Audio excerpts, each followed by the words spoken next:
Today is June 19, 2013, and this is an event held in Vasalia Muni Park called Diversity called Works. Diversity Works, and this is all the only the workers from the Health and Human Service agencies.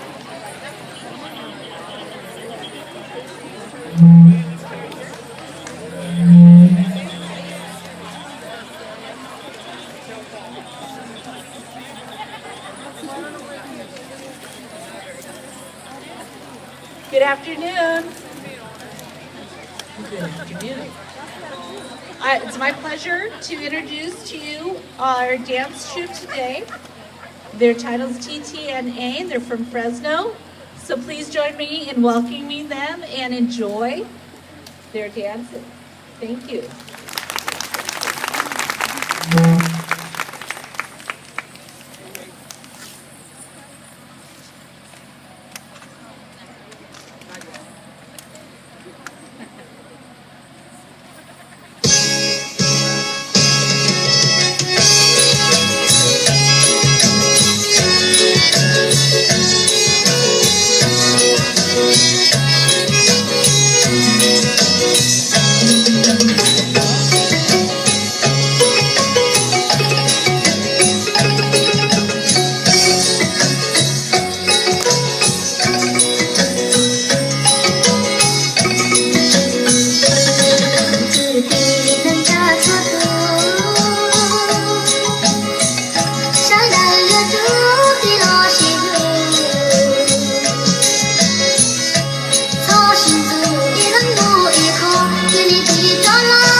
Cuộc tao mua tựa đâu có xìa cuộc tao mua dù thấy có chia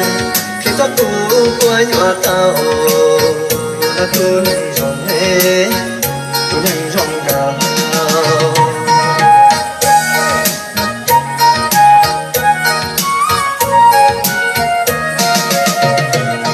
mong tới khăn là tia cú đã mua cho mong em cú tao là luôn thọ có phùa mò cho phùa có tiền như chỉ phù có nhỏ xì tên là lăng mỏi tôi đang rong gạo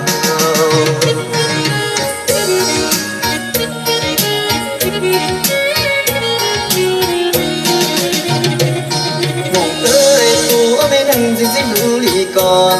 ba phù đơ đơ mò mò còn hay lũ là lũ lì nhà em đang tùy thì có tù ta nè tù thứ ya có tù lũ na mẹ lăng mỏi ô quay yo tù nè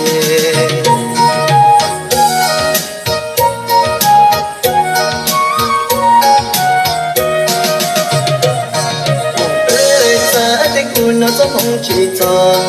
tao có là uống tu lu lọt thọ có là thọ hay lu có tu nó cho hoa hoa nè có tu nó hoa hoa rồi ta lo nó hoa sự hoa hoa không tiền phải tu nên rong gạo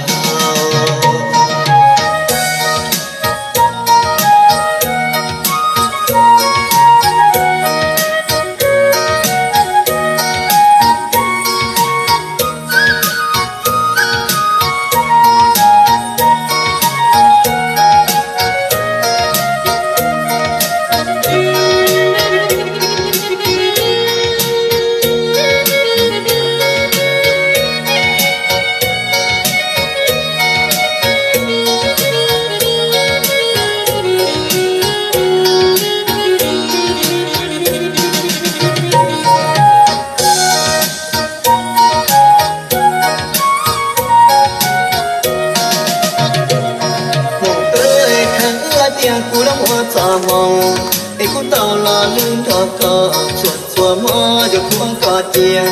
nhiều chỉ phụ có nhỏ xì tên là lăng mỏi tôi đang rong gạo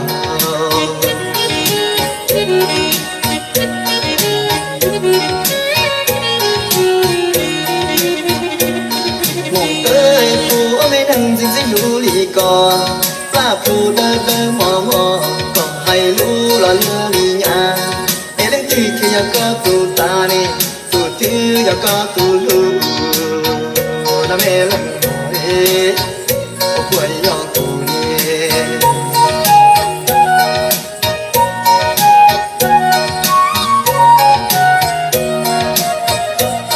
mong tới xa để cú nó giống không chỉ tao có là uống tù lũ lọt thọ có là thọ hay lũ có tu nó cho hoa hoa nè có tu nó hoa hoa rồi ta lo nó hoa sự hoa hoa không thể